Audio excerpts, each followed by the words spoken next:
ta volé malé, dans bel pays en haut, à côté papa m'habité, la qui va bien tricoter les 10 ans avec tout l'an. C'est la paix, la joie et bonheur sans fin. Si m'te ka poussé tel, moi ka volé malé, dans bel pays en haut, à côté papa m'habité, la qui va bien tricoter les 10 ans avec tout l'an. C'est la paix, la joie et bonheur sans fin. Sans même si ou pas compris, c'est fait un petit chita pour parler, pour t'en tout dans l'église, pour qu'il passe cette parole la tape parler, ou quand pose ou pas tender, et un jour sans mi Jésus parler. Si m'te ka poussé tel, moi ka voulé malé, dans bel pays en haut, à côté papa m'habité, la qui pas guère, qui potaille des 10 ans avec tout l'an, c'est la paix, la joie et bonheur sans fin.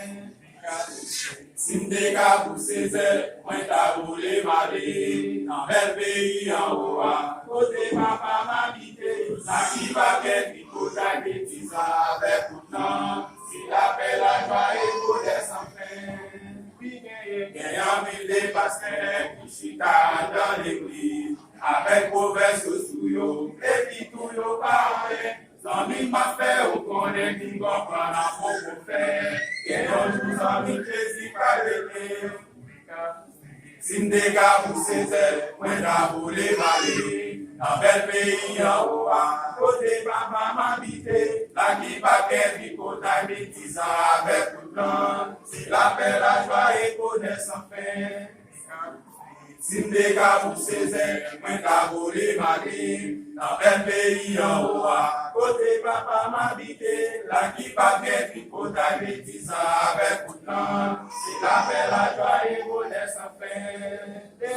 Et la vie dans Matthieu 26, verset 25, Judas tes amis Jésus, et puis tout lui détaillé. Pendant Judas l'église a gardé mon qui va côté là, est-ce que pas un Judas qui t'a trahi? Si m'te ka poussé zel, moi ka volé malé, dans bel pays en haut, à côté papa m'habité, la qui va qu'elle qui potaille mes 10 ans avec tout le temps, c'est la paix, la joie et bonheur sans fin.